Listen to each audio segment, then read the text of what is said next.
But Corey, before we get out of here, I was reminded this week.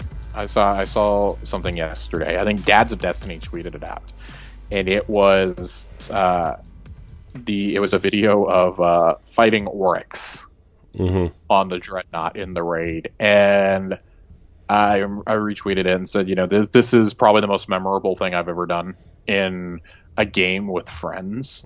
Is fighting Oryx like week one, and just like it led me down a rabbit hole of watching people's reactions to seeing him for the first time in that raid, and there was a lot of high pitched screaming. So I want to pose this question to you: what is the most memorable thing that you've seen in a Destiny game? The most memorable thing I've seen?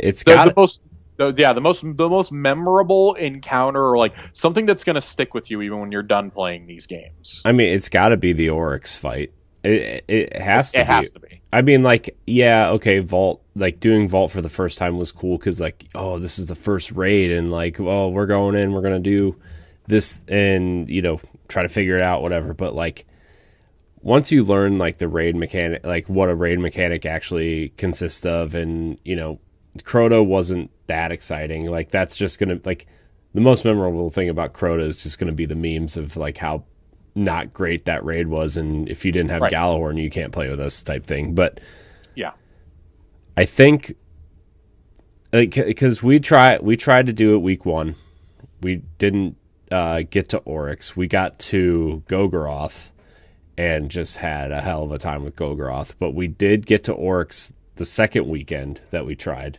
There's a second week that we tried. And after the sisters, you're just in this giant room, right? Like, after you kill the sisters, you're just in this big empty room, and you run up, and you're like, we were trying to figure out where to go because we thought we had to go to like a throne room or something, because we tried to go through not spoiled or anything.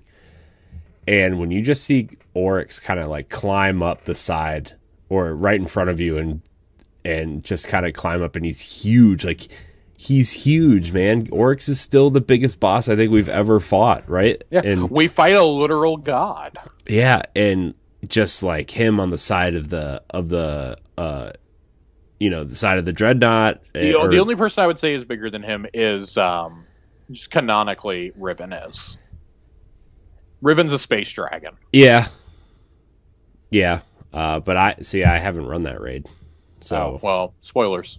Yeah. No, I mean, I know, but I haven't been able to run it. But yeah, it's got to be Oryx, though, right? I mean, just in taking him out for the first time and watching his body float away, and having the waving emote. All 5 of us or 6 of us had the waving emote. We're just waving at him, and I still have that screenshot somewhere of us just waving at him for the first time.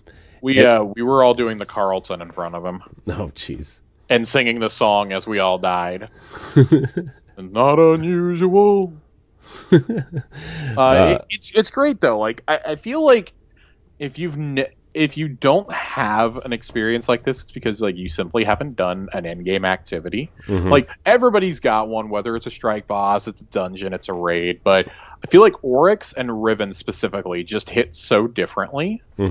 When you see them for the first time, it's like, oh my god, it's the scale of these. What the fuck did I get myself into here? This isn't Galron. This isn't something with a demented belly button.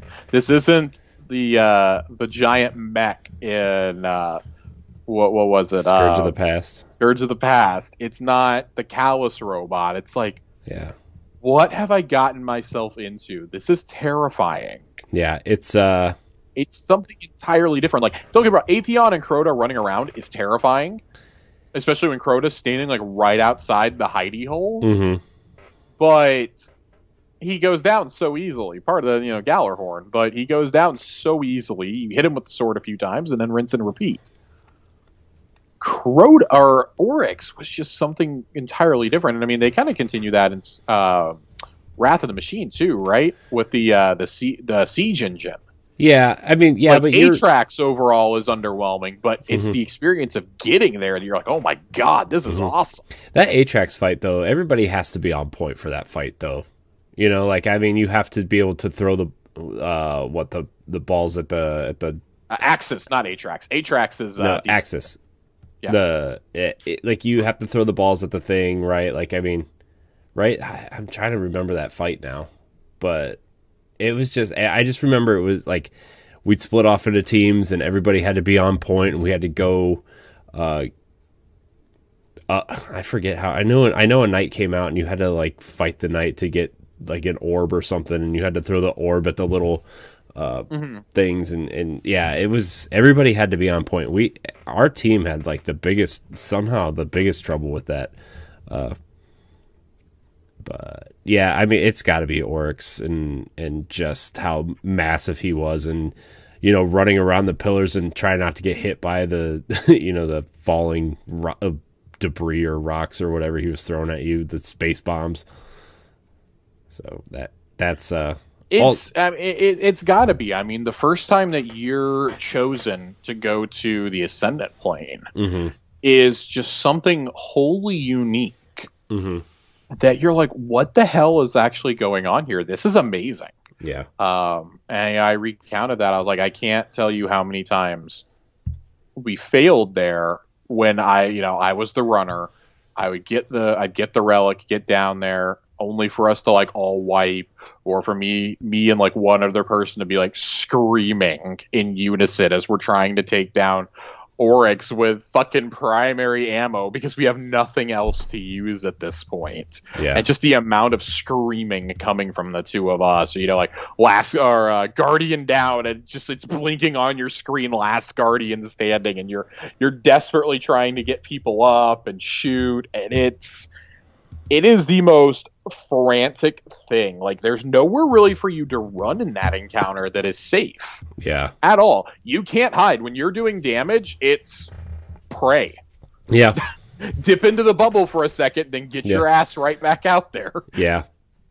And then, like, even the quest afterwards to get Touch of Malice, like running around the Dreadnought, finding those stupid fragments was just like, oh my god, why am I doing this? And I don't know, there's a lot of great moments in Destiny. Nothing is going to top King's Fall in general, but just that whole raid, man. The whole raid, the jumping puzzle where you have to jump on the ships. Dude, Wall of Dicks. Yeah, Wall of Dicks, man. The Oryx's wall of dildos that shoot you out is not fun. Getting up to the secret chest, by the way, that was always a good time. The sisters and really trying to one rounding the sisters was always something that, like, if we didn't do it, we were like, we're gonna wipe, because the rest of this encounter just gets harder. You have to do it. Yep. It's still, like, to this day, like, not for us to go off too much of a tangent, it's probably the most memorable, like, that's why I said, like, it's the most memorable experience I've not only had in Destiny, it's one of the most memorable I've ever had in a video game. I also think it has a lot to do with, like, a lot of people jumped in on the Taken King, right? And a lot more people really started talking about Destiny. A lot more people were wanting to play that was Destiny. The redemption arc. Yeah, that too is like, they changed the light leveling system. They changed a lot of things. They made it better. It just, I remember, like, I don't even think I really even enjoyed Destiny all that much until the Taken King. Like, Skolas was just bad. It was, man, if you didn't get those boots from Crota, man, you were kind of fucked. I don't miss that old leveling system at all, by the way. No, it was bad. I kind of agree with you there. I mean, I remember doing Vault of Glass and going, because I had played this game for a month straight. And I did Vault of Glass, I guess it was the second, maybe third week it was out. I jumped in and did it. So happy I did it. And I remember thinking, like, oh my god, like, this took like 5 hours to do. This is too much for an activity. Oh, little did I know how much I would spend on raids week one in the future. My first attempt at certain things. Looking at you, day one Deepstone Crypt and first completion of Garden of Salvation. Looking at those marathon days. Gosh, I remember, dude, when we've tried Taken King for the first time, and we were trying to figure out the war chief. Yep. Dude, it took us forever to figure that out for some reason.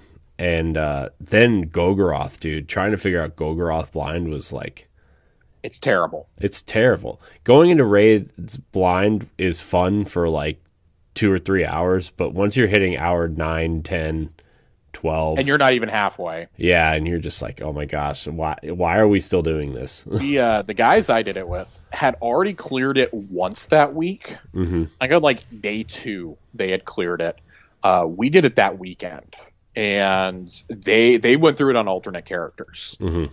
And taught myself and Matt the ropes, and just still one of the all-time great experiences. Like, that was where this game went from being a casual hobby for me to being like, okay, you got to be like the best of the best to do this shit. And I did Kingsfall a couple times before I dipped out of the game.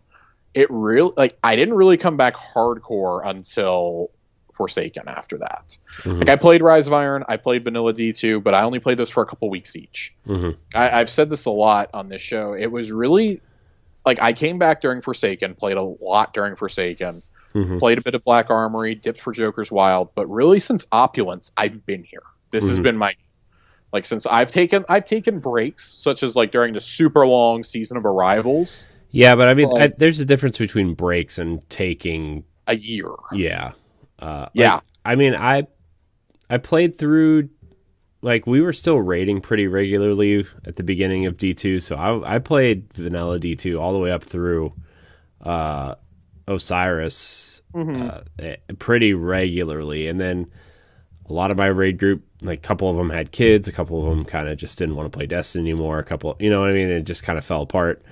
And then probably... It was after Forsaken came out. Like, I played through the Forsaken campaign. I took a little bit of a break. It was probably the middle of that following summer where I was really, like, starting to get back into it.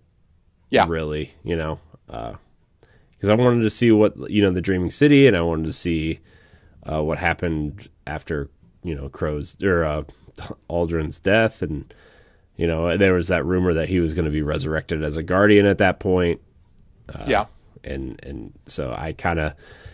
Couple of seasons I dipped, Season of the Worthy. I played a few of the story missions, but then I was just like, I'm worthless. I'm like out, and it was at that point where seasons didn't really mean what they mean now, obviously too.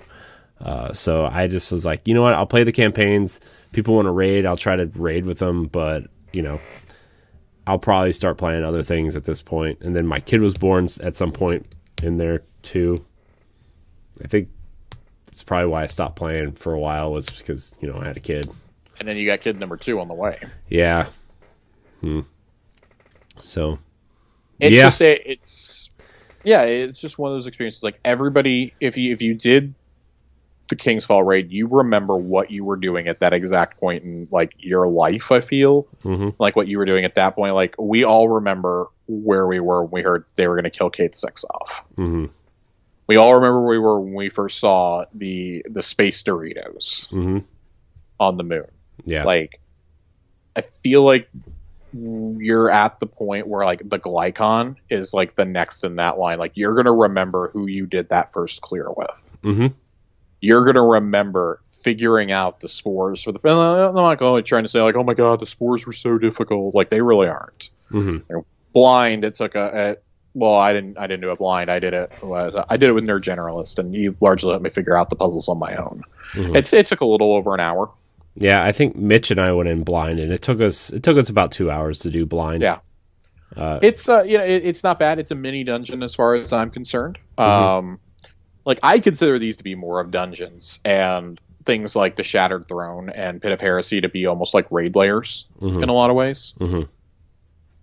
But that's a topic for another time. I remember I saw that post this week, and I had to get your take on it. Yeah, I saw a lot of... You felt the same way that I did. I saw a lot of Taken King stuff this past week, honestly. It's it brought back a lot of good memories, a lot of bad memories, because, like, yeah, we used to play with people who were, like, they would rage quit. I remember my friend broke a couple controllers because he would just get so mad. But... it was, yeah, man. Also, I think the first time landing on the Leviathan, like not necessarily the raid, but landing on it and realizing how different it looked from the rest of D2 at that point, it was like, man. Running down that straightaway for the first time, you're just like, why can I not use my Sparrow? This is terrible. Yeah. And then kind of realizing that it was like they were going to start alternating the encounters was like, man, that's, I don't know how good that is. It's definitely a different thing, and I think there's reasons why that has not come back. Because everybody unanimously hated it. Yeah. Yeah. But that's all I've got for this week, though, Corey. Yeah. That was my last question to you, I think. Yeah. Before we go, I just kind of want to update everybody for the future, like the short-term future of the show. Obviously, we said it at the top of the show, but Josh is going to take over host for a couple weeks, starting in, 2 weeks? 3 weeks? 2 2 weeks? Something like that. I'm having a kid, so obviously, this kid's got to take priority over this podcast. Lame. So, Josh, I'm sure you're going to have Nerd on. I'm sure you have a bunch of guests lined up already to... I'm starting to figure out who's going to be on with us. Yeah, we've got some fun topics to talk about. Yeah, it's exciting. Very exciting. Some fun ones, some not fun ones. I'm excited to listen for a while, but I'm already missing it, and I'm not even done yet. So, I'm not going to lie to you. Yeah, so just a heads up. That first week I'm gone, though, the show will be a little bit late to upload. Probably be uploaded Saturday morning, just so you guys are aware. That's the week of April 1st. I think the 2nd is a Saturday, so just a little heads up. But yeah, Josh, let's wrap it up. Let's get out of here. Get on out of here. I want to thank everybody for watching and or listening to Tower Casuals. Remember to rate us on Apple Podcasts if you listen to us there. Like us on Spotify. Share us with your friends. Share us with your clan. Share us with your pals. We really appreciate it. 5-star rating. Leave us a nice review. Like, subscribe, share, rate, and follow wherever you consume the show. Josh, where can we find you? As always, you can find me on Twitter and Twitch as @Josh_Finn with 2 N's. I don't know what we're going to play on Twitch next. I haven't streamed in about a week. I streamed the Outriders demo and was just so thoroughly unimpressed that I haven't had the desire to stream. That bad, huh? Yeah, and Destiny content's it slowed up a little bit. We don't have quite as much new stuff. Like the first couple of weeks, we were just being hit with a barrage of new stuff. Yeah, it's how it usually is with a new season. So I don't know. We'll find something. I've been checking out Tony Hawk lately. We may play some Tony Hawk Pro Skater. It's a great one. Tony Hawk's great. There's an hour-long free trial that you can download and play. It's the full game. Yeah, do it. Yeah, everybody download it. Tony Hawk's awesome. You can find me at IamCoreyNHD on Twitter. You can find me at CoreyNHD on Twitch. You can find me at all these other things that I do, apparently. So check it out. Follow me. I don't know. I'm sorry. It's been a long week. Everybody, thank you for watching, and we will see you next week. Goodbye. Bye. Bye-bye now. I hate you so much.